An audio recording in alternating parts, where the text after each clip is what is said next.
We brought back devolution in our constitution. This devolution, Your Excellency, has had several challenges. But I want to invite you, Your Excellency, to ensure that devolution works. Empower the devolution. Number one, by giving more resources coming down to the counties. Let the counties have sufficient resources so that they can be able to provide services to the people. And then there are also some services which were not devolved. But, Your Excellency, those services which are not devolved can be delegated. Delegated to be implemented by the county government. But, Your Excellency, I want to plead with you, do not resurrect provincial administration. Provincial administration is a relic of colonialism that has no place today in a free and independent Kenya. We want to see that the governors get sufficient resources to do their work. And then they are also going to be supervised by other institutions.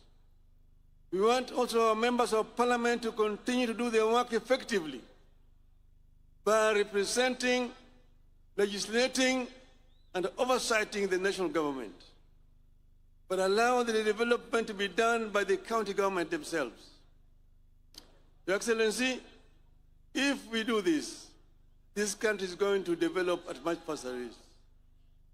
That is why I would like to here today on the National Day appeal to Parliament to implement what we had put in our agreement, that 450 billion shillings be allocated to counties in this coming budget. Finally, Your Excellency, you've had several challenges. We have had a lot of issues. 2 years ago, we were on the streets. And even last year, they were on the streets, the Gen Zs. I saw that during the prayer breakfast recently this week, there was apologies that were being made, the Speaker and yourself, which is wonderful as a first step to reconciliation. But then there's the issue of people who are injured, some people who died during that time. I want today to say that we should do compensation to families of those who died and those who are injured, so that we can have a closure to this chapter of our national history today. We want Kenyans to live in peace and in unity. Yothurwa. Unenoni. Wije maber. Uroko welu. Amiari wani Yothurwa mondo riure kwa dhi nyime. Wange kumwadwa dhi. Wange kumwae. Wange kumatimunadi. Kumwadhi. Your Excellency, thank you very much. Long live Kenya. Asante.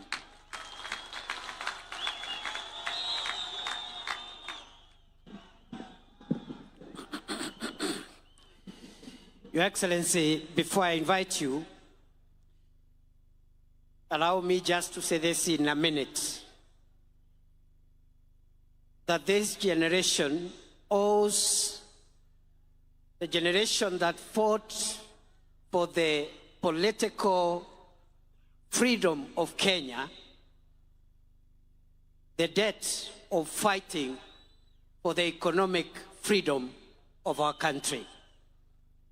As you lead us, Your Excellency, I am satisfied that we are on a course of paying the historical debt of our forefathers who fought for the freedom of Kenyans to govern their own affairs and to rule themselves. We are paying that debt by ensuring we also provide economic freedom to Kenya and its people. Number two, Your Excellency, in that journey, I am equally persuaded that we as a country, and with you as our leader, we are also creating a more inclusive Kenya. From an economic standpoint, for a long time, the investment of national resources, especially in supporting the value chains from where the majority of our people derive their income, those resources have sometimes forgotten certain sectors. I am glad, under your administration, Your Excellency, we are spending more money, not only to strengthen the traditional value chains in tea and coffee and all the other important crops grown in our country, not just in livestock development, but we are also spending enough resources to provide support to fisher folk and make sure our country maximizes from our blue economy resources. Finally, Your Excellency, as we live and travel this journey, it is also clear on us that between yourself and His Excellency Raila Odinga, you are speaking to our nation so that we can forge closer ties among ourselves as citizens of Kenya, reduce barriers brought about by politics, ethnicity, religion. And going forward, Your Excellency, we look forward to your partnership, yourself and His Excellency Raila Odinga, and the rest of us who are fortunate to be in leadership positions, to build a more united Kenya, a more inclusive Kenya, where one's place of birth, religion, ethnicity doesn't have to count. Rather, their merit and what they bring on board in the contribution of our national development is what matters. I want to appeal that we also bring on board all generations, so that the younger people, the older people, the children, and even the generations to come, we all find ourselves in that one ecosystem, because we all belong to this country. No generation is superior to the other. The older people have a role to play. The younger people have a role to play. Our children have a role to play. Even the unborn, when they arrive in the world through Kenya, they will have a role to play. Nakushukuru Mheshimiwa Rais, na mimi nataka nikuambie nitaendelea kusaidia vile unajaribu kuunganisha Kenya. Nimshukuru mzee wetu Mheshimiwa Raila Odinga, ambaye ni kiongozi amesukuma siasa ya Kenya kwa muda mrefu, before some of us even arrived in the scene. But he is courageous enough, patient enough, all the time to consider Kenya greater than each one of us. Na kwa hayo mengi, Mheshimiwa Rais, allow me, fellow Kenyans, that we be upstanding as we invite President William Ruto to come and address us. Wapi shangwe na vigelegele jameni? Asanteni sana. Welcome, Mr. President.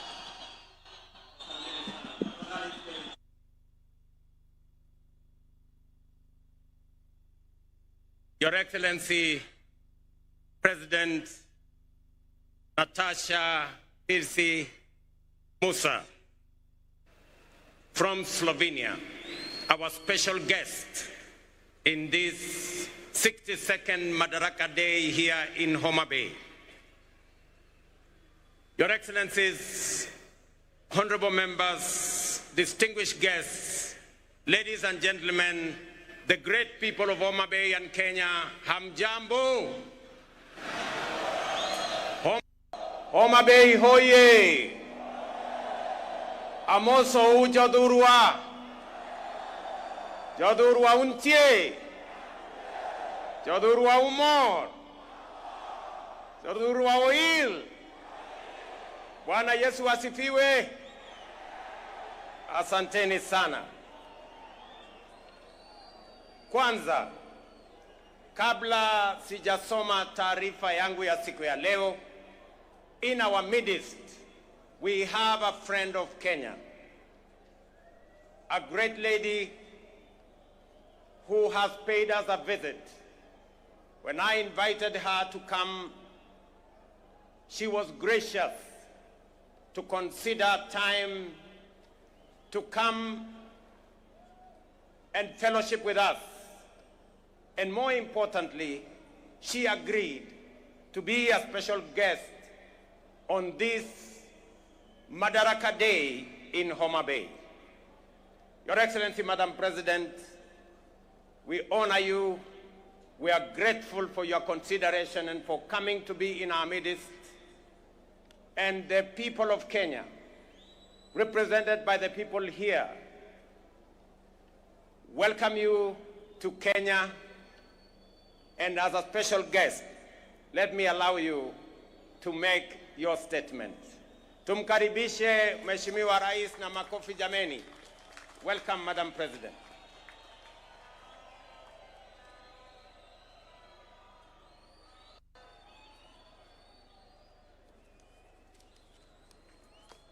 Hello, everybody. Dear Mr. President, distinguished guests, and above all, people of Kenya, I stand here before you, deeply honored by the privilege that Kenya, a proud and powerful nation of the African continent, has bestowed upon me to address the Kenyan people on behalf of the people of Slovenia. I stand before you, humbled yet proud of how warmly Slovenia has been received and of our shared desire to see the cooperation between our two countries flourish.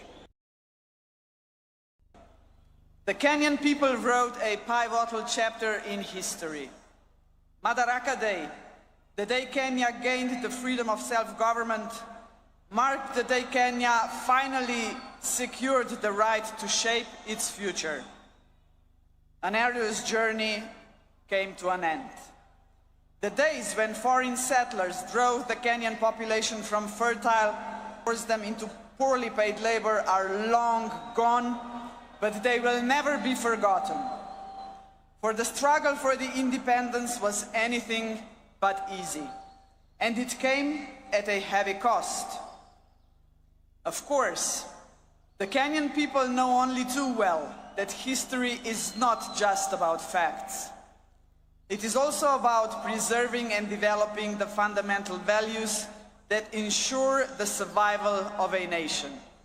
Values that strengthen its identity and, above all, its unity. Jomo Kenyatta, the man who led Kenya to independence, recognized this. He also knew that Kenya's unity alone would not be enough to secure a bright future of Africa. Africa must also unite. A strong Africa, ladies and gentlemen, means a strong Kenya. In this context, we must recall another milestone anniversary. The year 1945 not only marked the end of the Second World War. That year, 80 years ago, the Pan-African Federation was created. The founders of the Federation, including Jomo Kenyatta, sent a clear message to the world. 700 million people living under colonial rule and without rights had had enough. They demanded their place under the sun.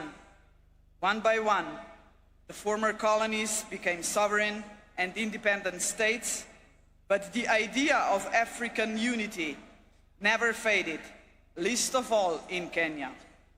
What better proof of this vision than the most important project in African history to date, the creation of the African Continental Free Trade Area in 2018. Kenya was among the first countries to ratify the founding treaty. Mr. President, ladies and gentlemen, the lessons of the past shape our vision of the future. In the 1960s, the world experienced a wave of decolonization. Yet in many ways, colonialism, and if I may say so, a condescending attitude towards the newly independent states did not just cease to exist, but there was a way to build self-confidence and assert oneself on the world stage. My generation, ladies and gentlemen, grew up in former Yugoslavia. We still remember the non-aligned movement of the Cold War era, a large and respected group of countries, including Kenya, that defied the interests of the superpowers and former colonial powers. That spirit of non-alignment was vital then, and it remains relevant today. We live in a world where both old and emerging powers are yet again shaping the world before our eyes. All the rest of us, the smaller countries, must not just passively observe these developments. We must ask ourselves, what about us? Are we ready to raise our voices? And Mr. President, we are ready. Both our countries are preparing for the future, and we have chosen the right path. Sustainable economic growth, protection of rich biodiversity, a strong will to keep pace with rapid scientific development, multilateralism, to international cooperation and tackling common problems. These are the values that unite us. As you know, Slovenia is currently serving as a non-permanent member of the United Nations Security Council. Our diplomats take their role seriously and responsibly. They speak out whenever injustice is done to people all over the world, whenever innocent lives are lost. Kenya, too, brings a rich, in many ways unparalleled experience in multilateralism. The international importance of the country is reflected in the fact that several United Nations agencies are based here. Both our countries believe in multilateralism because peace, justice and prosperity should not be the privilege of some at the expense of others. We are, after all, an international community, and in a community we look out for one another. And in a community, solidarity matters. In a community, cooperation must be our goal, not selfishness. In a community, peaceful settlement of disputes, not wars, must be the norm. Only such a united community will be capable of confronting the world's most urgent challenges, such as poverty and climate change, lack of access to basic needs and social exclusion. This is why we should be proud that there are several projects in which Kenya and Slovenia are working together to support each other in tackling this kind of challenges. Dear Mr. President, dear people of Kenya, the Slovenian people celebrate Madaraka Day with you. We are a young country, but we too have our own story of struggle for independence. We celebrate with you because we are both proud and confident nations, nations that revere the past yet look firmly to the future. We must not be discouraged by the troubled world in which we live. We should look for opportunities that lead to a strong economy, scientific progress, innovation and environmental protection. Unity and determination have brought us this far. They will take us even further. As late Kenyan and African literature giant Ngugi wa Thiong'o had said in his Dreams in a Time of War, believe in yourself is more important than endless worries of what others think of you. Value yourself and others will value you. Validation is best that comes from within. Happy Madaraka Day. Asante sana.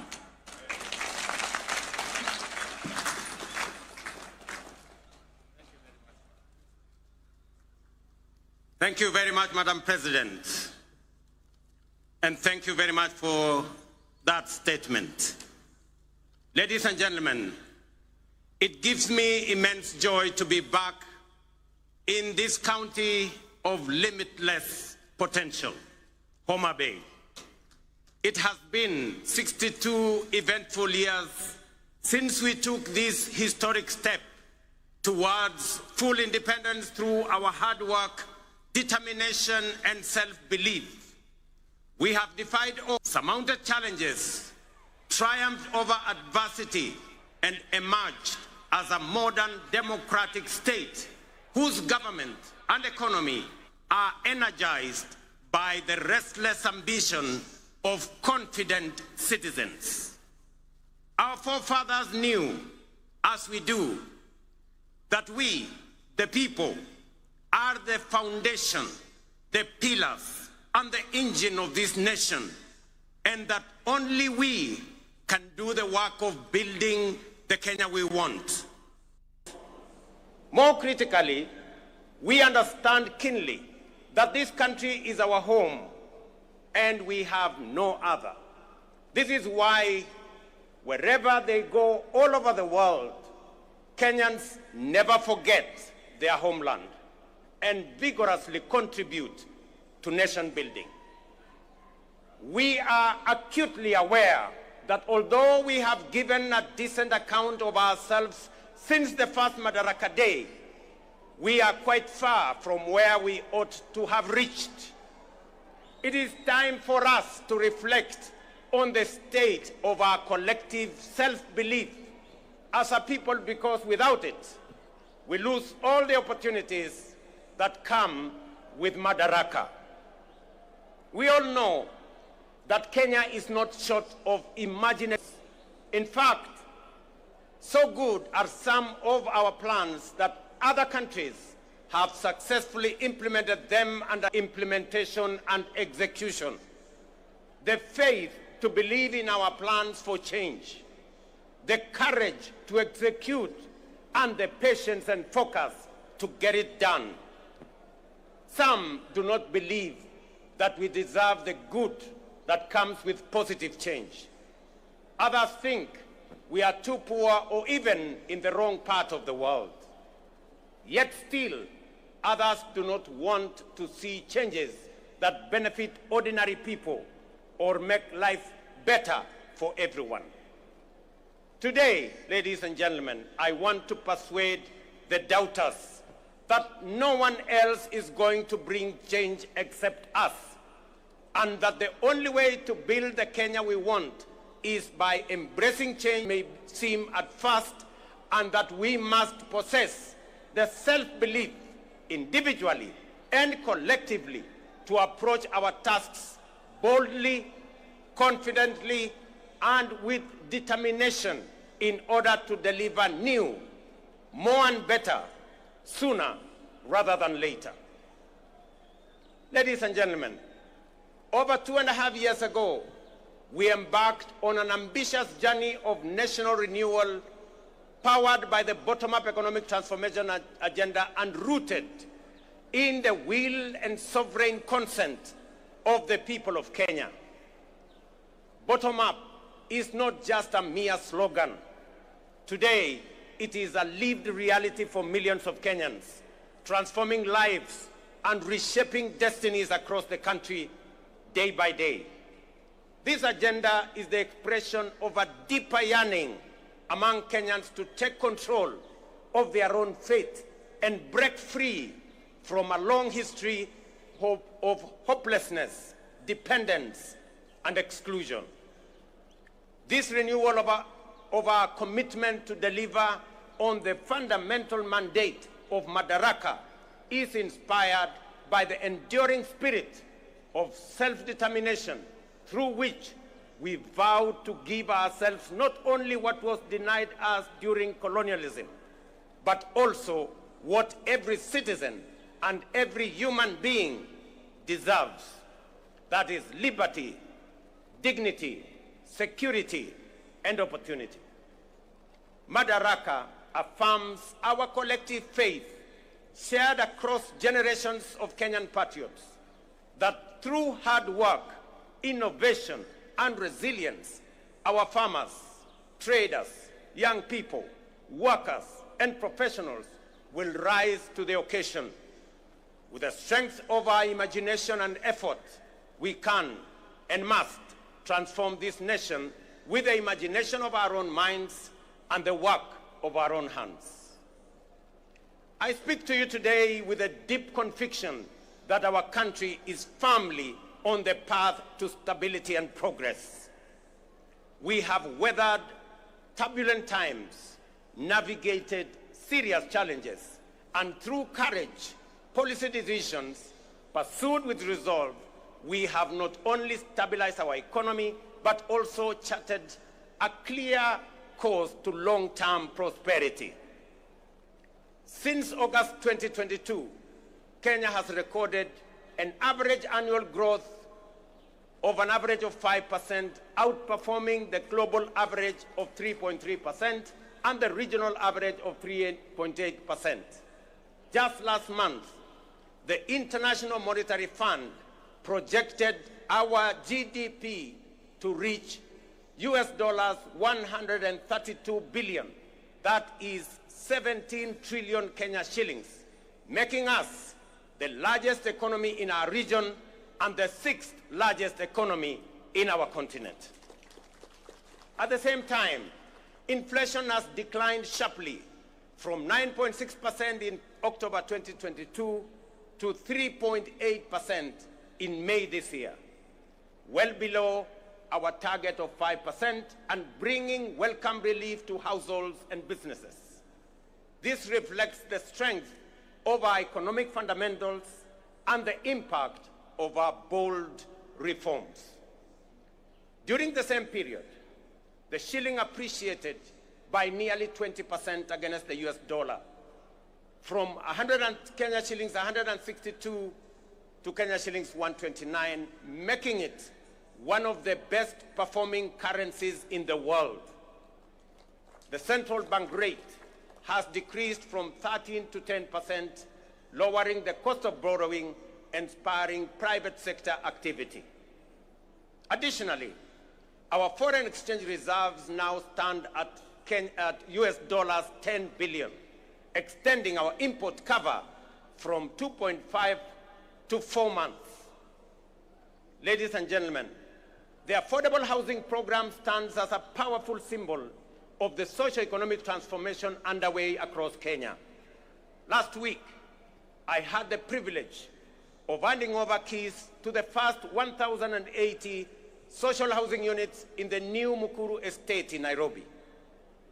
As I said then, while it was a life-changing moment for the new homeowners, it was equally one of the most profound and consequential days in my political career to witness how a deliberate government policy can uplift lives, restore dignity, and offer hope to communities that have long lived on the margins of our society.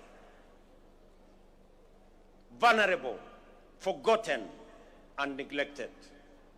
It also marked a proud milestone for Kenya and demonstrated that ambitious national programs can be successfully implemented to deliver tangible benefits to ordinary citizens and fundamentally reshape our understanding of meaningful change. To see families move from the hardship of overcrowded slums to the relative comfort of with electricity, running water, and clean cooking gas was a powerful reminder of what pro-people policies can deliver and the great things we can achieve together when we focus our thoughts and energy on possibilities and action rather than obstacles and doubt. A little over 2 years ago, many were skeptical when we said that ordinary Kenyans can begin owning homes through a rent-to-own model, using the same amount they pay in rent. Today, that bold promise is being fulfilled.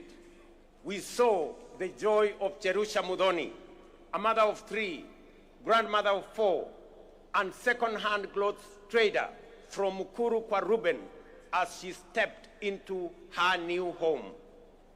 Here in Homabay County, the county of limitless opportunities, just 2 days ago, I had the pleasure of handing over keys to the first occupants of 110 affordable housing units at Boma Yangu Housing Estate right here in Homabay. Among the new proud homeowners, some of whom are with us here today, were Kennedy Otieno Odede, a border writer, Helen Atieno Osala, a mama samaki at the new modern fish market here in Homabay, Geoffrey Othiambo Nyasuda, a Jua Kali fabricator, and Vincent Ocheng Onyango, a security guard.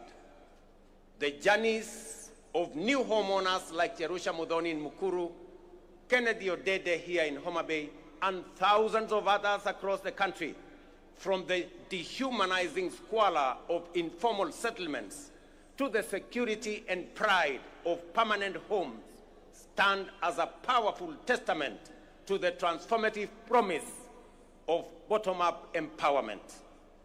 They prove that with vision and resolve, courage and conviction, we can lift even the most forgotten among us into lives of dignity, hope, and limitless possibility.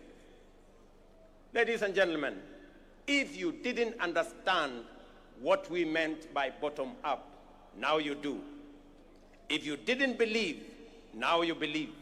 And if you thought it was a fantasy, as contributors to the housing levy, you are now witnessing and making history that will be remembered for generations to come in the history of Kenya.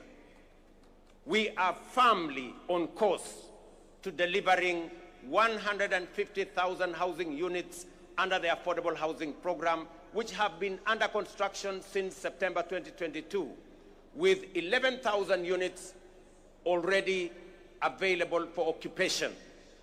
Very soon, I shall be handing over keys to new homeowners in Bahati in Nakuru, in Elbakon in Nakuru, in Mabera in Kuria West, in Mgwen in Nandi, in Milimani in Kakamega, and also in Vihiga counties, Nanyuki, and many others across the country. The bottom-up transformation is reaching every corner of Kenya, leaving no one behind. Beyond providing dignified shelter, this transformative program is driving job creation, having already generated over 250,000 jobs.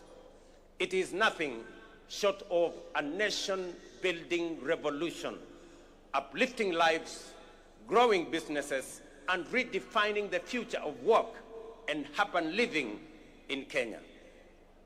Fellow Kenyans, in recognition and appreciation of the sacrifice made by patriotic Kenyans through their contributions to the housing levy, I am pleased to announce today that we shall be proposing to Parliament a reform to the law that will allow any contributor to access an affordable home loan of up to 5 million shillings at a single-digit interest rate, applicable towards any housing unit in the market.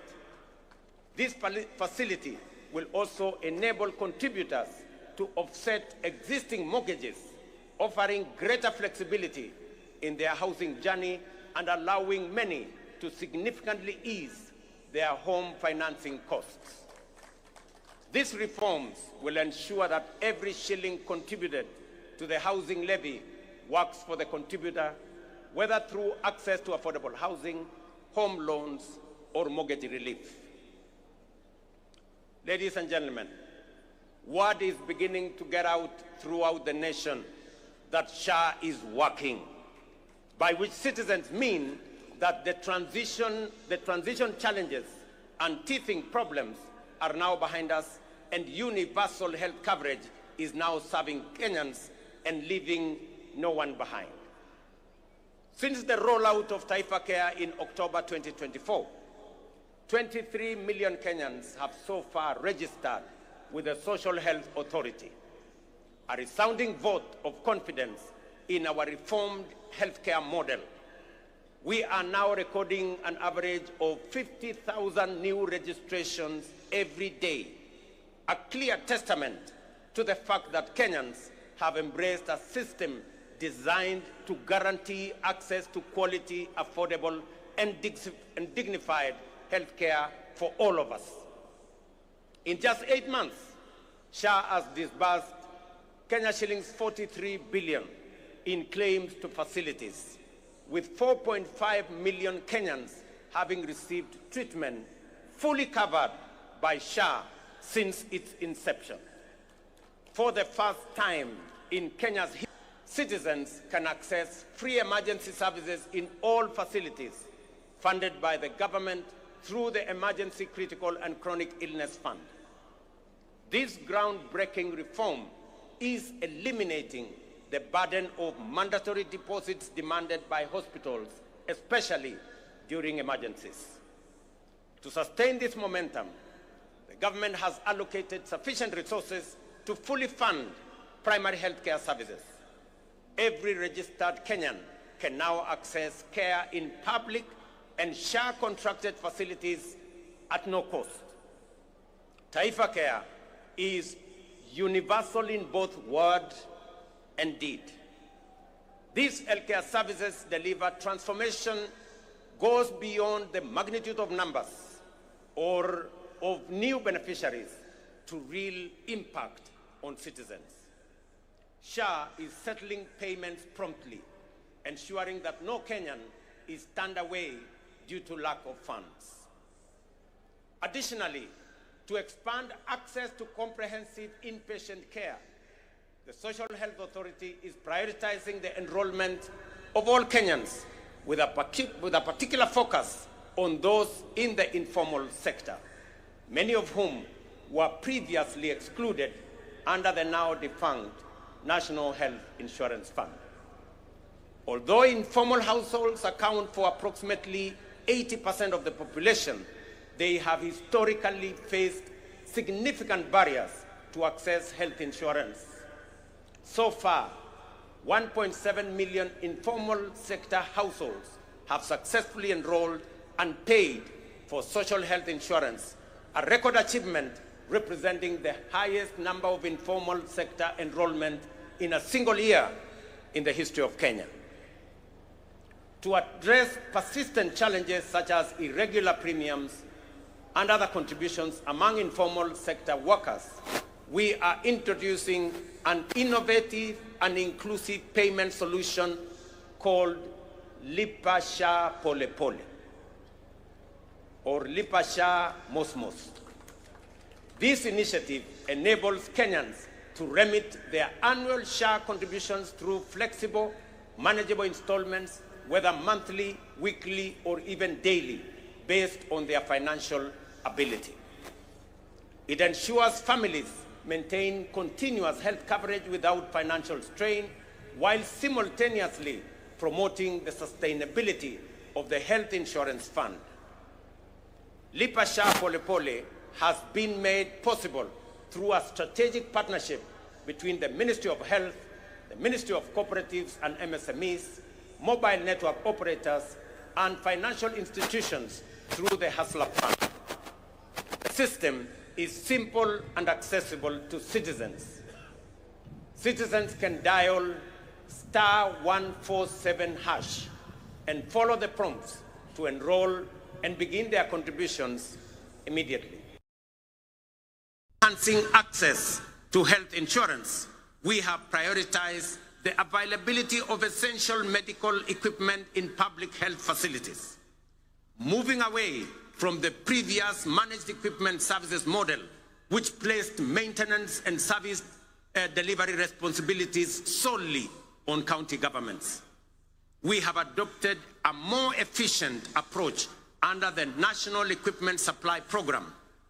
Under this new model, the national government, working in collaboration with county governments, engages directly with equipment manufacturers and suppliers to deploy critical medical equipment based on county-specific needs. Payments are made on a fee-for-service basis aligned with the gazetted SHA tariffs. This output-based financing mechanism ensures that facilities are reimbursed only for actual services rendered, thereby enhancing accountability and guaranteeing the availability, functionality, and quality of medical services across public health institutions in our republic. I urge every Kenyan to take charge of their health by enrolling with the Social Health Authority so that together we can end the heartbreaking cycle where families are forced to auction their livestock, sell their land, or part with their life's possessions just to afford medical care. No Kenyan should choose between life-saving treatment and their dignity. Let us unite to build a healthcare system rooted in dignity, equality, and compassion, a system where access to care is a right, not a privilege for a few. Ladies and gentlemen, you will agree with me, fellow Kenyans, that the remarkable progress we are making in both affordable housing and Taifa Care has been made possible by the solidarity, trust, and commitment with which Kenyans have participated in and contributed to the realization of radical positive change on an unprecedented scale. The evidence before us of real progress with real impact on people's lives should encourage and inspire us to do even more together with greater confidence and to turn Kenya into the country we all aspire to belong. I extend my deepest gratitude to millions whose housing levy contributions are restoring dignity to fellow citizens who may never have had a dream of owning a decent home. I also thank all who support SHA and are helping us turn our vision of universal health coverage into a lived reality for millions across our country. Ladies and gentlemen, through strategic investments in agriculture, we are accelerating both growth and resilience in the sector. Fertilizer subsidies have boosted food production by 50%, while reforms in the coffee and sugar sectors have revived local industries, enhanced farmers' incomes, created jobs, and reinvigorated rural economies. Today, milk farmers are earning an average of 50 shillings per litre, up from 35 shillings 2 years ago. Coffee farmers are now earning up to 150 shillings per kilo, a remarkable increase from an average of 65 2 years ago. Tea earnings rose from Kenya shillings 138 billion in 2022 to 215 billion in 2024. Sugar production surged from 490,000 metric tons in 2023 to 815,000 metric tons in 2024, enabling us to reduce sugar imports by 70%, while increasing farmers' earnings from 50 billion to 90 billion. We have intervened with consistency and focus to ensure sugarcane growers receive fair returns for their deliveries and that they get paid in full and on time. To anchor these gains sustainably, we must recognize that increasing the efficiency of milling plants is central to farmers' interest. Efficient mills are more profitable and offer farmers optimal returns. Conversely, outdated mills, some of which run on plants that are over 50 years old, recover only 1 ton of sugar from nearly 20 tons of cane, shortchanging our growers and robbing them of their sweat. In this connection, the recent competitive leasing of 4 state-owned factories, Nzoia, Chemelil, Sony, and Moroni, is another strategic step to inject efficiency, restore profitability, and safeguard farmers' livelihoods. Our goal is to modernize the mills, ensure prompt payment to farmers, workers' salaries and wages, and transform these once struggling factories into productive and sustainable enterprises. For years, these factories were a financial burden on the exchequer, surviving only on repeated taxpayer-funded bailouts while failing to pay farmers and workers. The government of Kenya has acknowledged its limitation in managing these mills. Let it be clearly understood that neither the factories nor their assets, including land, have been sold. They remain public property, leased under strict terms to private sector players to deliver shared value and revive the industry for the benefit of farmers, workers, communities, the sector, and the nation. As we dedicate our efforts to nation building, we are also preparing Kenya to thrive in an increasingly competitive, complex future. This requires equipping our learners with the knowledge, skills, and mindset necessary to seize opportunities and contribute meaningfully to national development. Guided by bold recommendations from the Presidential Working Party on Education Reform, we are undertaking the most transformational shift of our education system in over 6 decades. We have successfully transitioned to a competence-based education system, moving away from rote learning towards a dynamic, skills-based approach aligned with the 21st century needs and our socio-economic goals. Our next priority is to ensure every school has infrastructure and equipment needed to support both learners and teachers. To support this transition,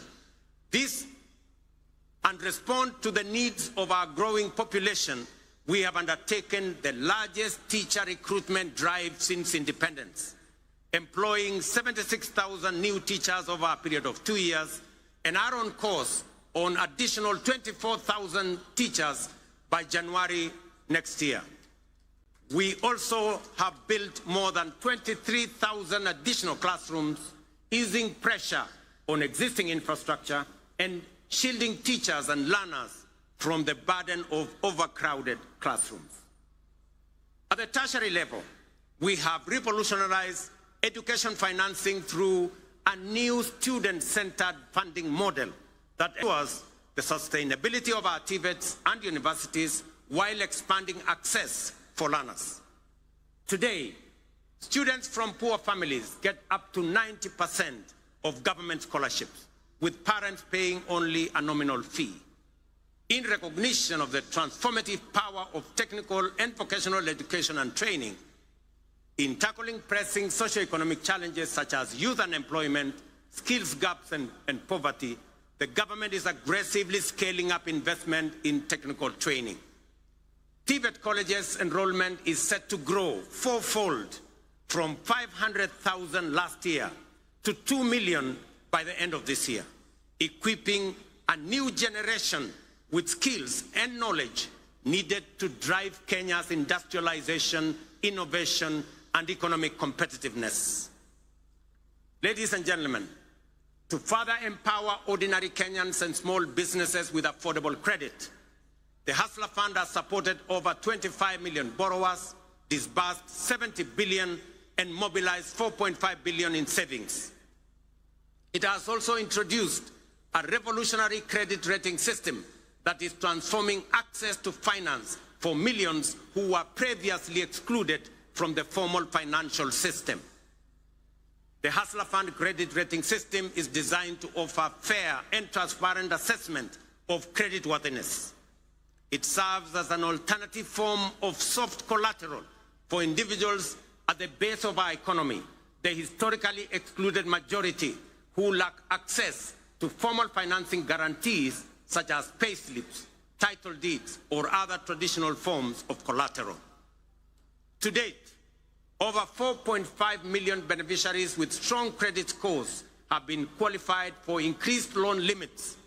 Notably, 400,000 of them are now eligible for loans of up to 150,000 without any other collateral except their credit score, bringing them into direct engagement with commercial banks.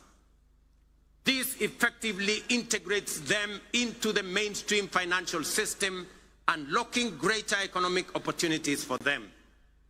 As part of this financial empowerment program for those at the base of our economy, I am pleased to announce that in recognition of the immense potential of our young people, their critical role in the economy, and their capacity for creativity and innovation, the government of Kenya has partnered with the World Bank to roll out the 20 billion National Youth Opportunity Towards Advancement Project, commonly known as NYOTA. This initiative aims to empower over 800,000 young people aged between the ages of 18 and 29 years, and up to 35 years for those with disabilities, by enhancing their employability through skills, training, on-the-job experience, recognition of prior learning, and entrepreneurial development, and the promotion of a savings culture. The NYOTA project leverages the Hustler Fund platform and has already attracted over 1 million applicants for its business support component. This initiative targets at least 70 young people in every ward across Kenya, offering grant funding, business training, and market linkages. We have committed 5 billion Kenya shillings in grants to support 100,000 young people. Each will receive Kenya 50 shillings grant in seed capital to start their entrepreneurial journey by August this year. I am equally pleased to report to the nation that effective this week, we will commence the nationwide rollout of Climate Works, a bold and ambitious initiative aimed at engaging over 110,000 young people across the 47 counties in meaningful work that strengthens their nation's resilience, beginning with informal settlements. Launched last year in Nairobi, the program has recorded significant success and is now being expanded to the remaining 46 counties. Structured as a social protection program, Climate Works will engage youth to deliver vital public goods, including the construction of roads, the planting of trees, and the improvement of environmental sanitation within their localities. Through Climate Works, we are not just offering a paycheck for today. We are providing financial relief and a bridge to future opportunities, enabling young people to pursue their next steps, whether in launching a business, furthering their education, or stepping into long-term employment. So vijana wa Homabay, mujipange, kuanzia next week, ile ilikuwa inaitwa kazi mtaani, sasa itaanza Kenya mzima, na vijana 110,000 watapata nafasi ya kushiriki katika kazi hiyo. Ladies and gentlemen, the blue economy is a central pillar of the bottom-up economic transformation agenda with vast potential for job creation, food security, revenue generation, and rural development. Many nations have leveraged their marine resources for prosperity. It is time for Kenya to do the same. That is why this Madaraka, themed around the blue economy and maritime affairs, is being marked here in Homabay, the bay of endless opportunities. When we speak of unutilized opportunities and untapped potential in the blue economy, Homabay in many ways mirrors the promise of Kenya itself. Kenya has the capacity to become a maritime powerhouse.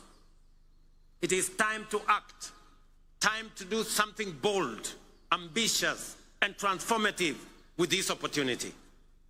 Recognizing this opportunity, the government of Kenya is prioritizing the blue economy as a key frontier for national socio-economic transformation. We are making deliberate and strategic investments in sustainable fisheries across lakes, dams, and oceans. A flagship initiative is the Kabonyo Fisheries and Aquaculture Services and Training Center of Excellence in Nyando. Once operational, it will produce 7 million fingerlings quarterly to restock Lake Victoria and drive research, training, and innovation. The facility will house a Nile Perch Innovation Center, an Aquaculture Resource Center, and the Kenya Fishing School, positioning Kenya as a regional aquaculture leader. Similarly, the Sagana Aquaculture Center is being modernized to serve as a national breeding hub to warm water species like Nile tilapia and African catfish. These initiatives will boost aquaculture productivity, improve nutrition, and expand livelihoods, aligning with Kenya's Vision 2030 and the bottom-up economic transformation agenda to expand fish farming into arid and semi-arid regions. In Mount Kenya's highlands, the Kikanjo drought hatchery is being upgraded to resolve issues like fingerling shortages and high costs, ensuring trout farming remains viable in cooler regions.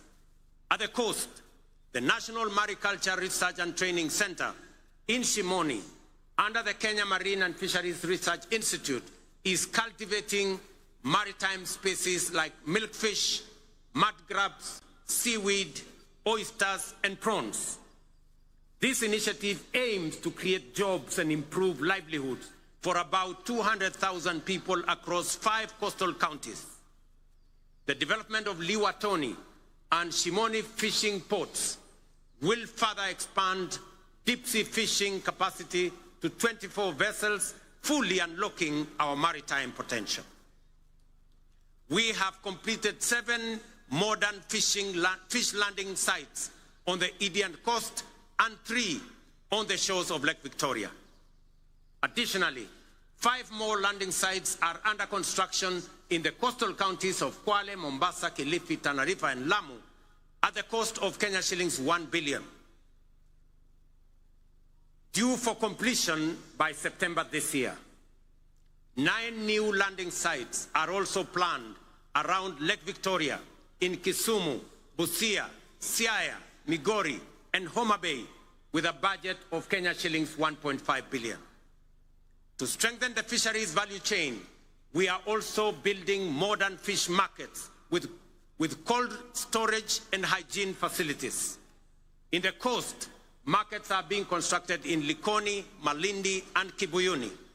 In Turkana, we are developing markets in Kalokol and Lowerangak, alongside fully equipped landing sites in Kalokol and Loyangalani.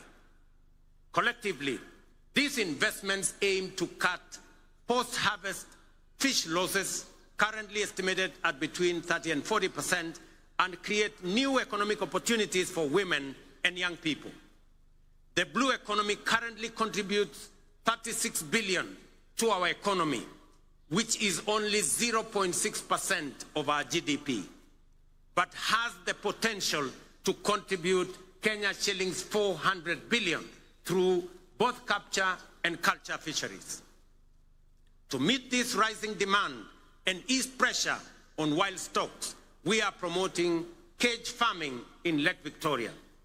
As of 2024, over 4,000 cages have been established in Kisumu, Siaya, Homabay, Migori, and Busia, producing 12,000 metric tons annually, mostly of Nile tilapia. Ladies and gentlemen, over the past 2.5 years, we have constructed 1,800 kilometers of new tarmac roads and maintained over 134,000 kilometers, surpassing our targets, unlocking markets, empowering rural communities, and supporting key sectors such as agriculture and housing. Discussions have been concluded on the extension of the standard gauge railway from Naivasha to Kisumu and onward to Malaba. Additionally, by July this year, construction will commence on the dual carriageway from Rironi to Mau Summit, eventually extending through Eldoret to Malaba.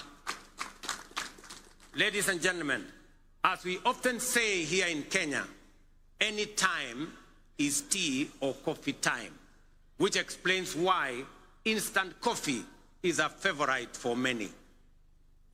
Yet we must all agree that while instant coffee is good, there are no instant solutions to the enduring and demanding tasks of nation building. Real change takes plans, persistence, and discipline.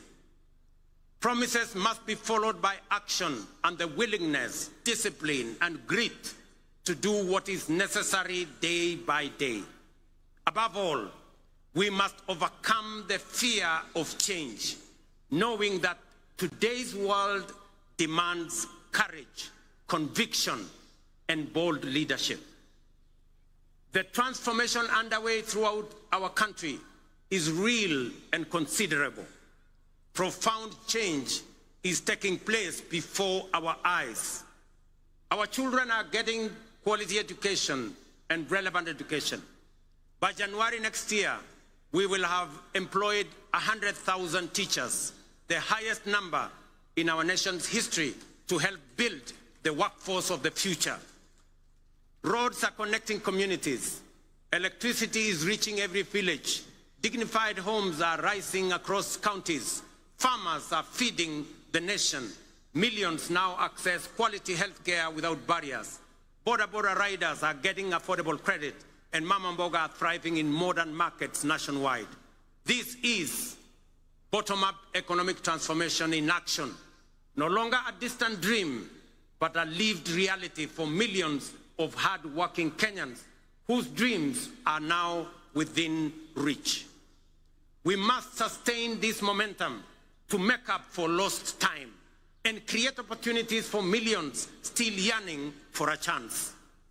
We must remain steadfast in our belief in Kenya's potential and in our ability to realize our dreams.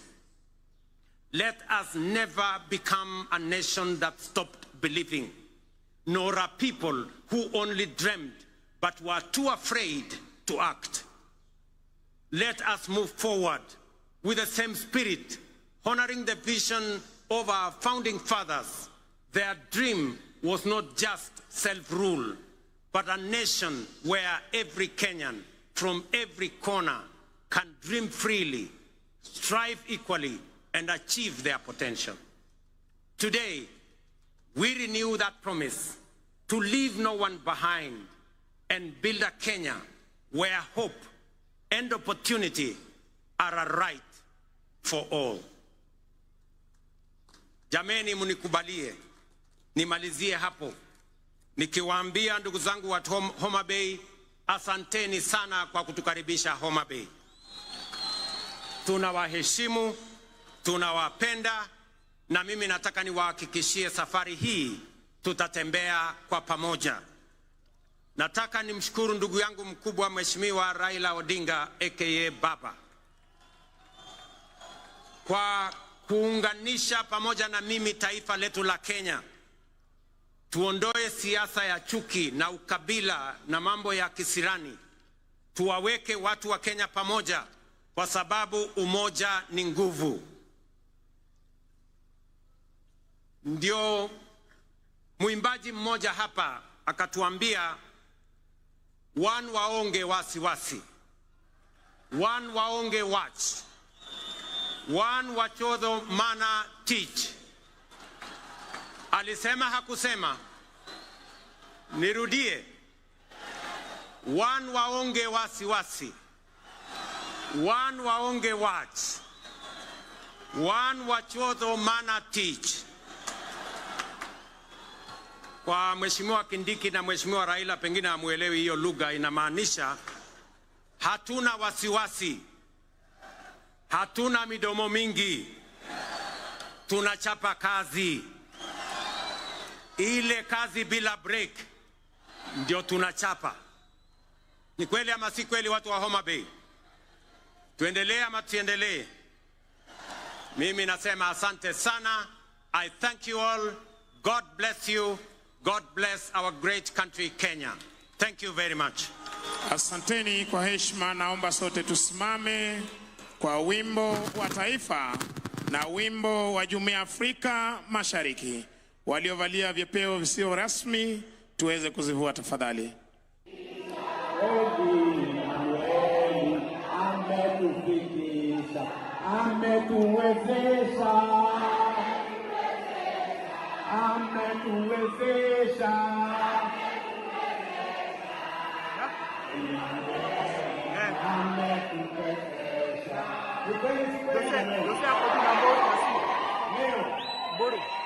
Katika hapa Mukuru New Mukuru Estate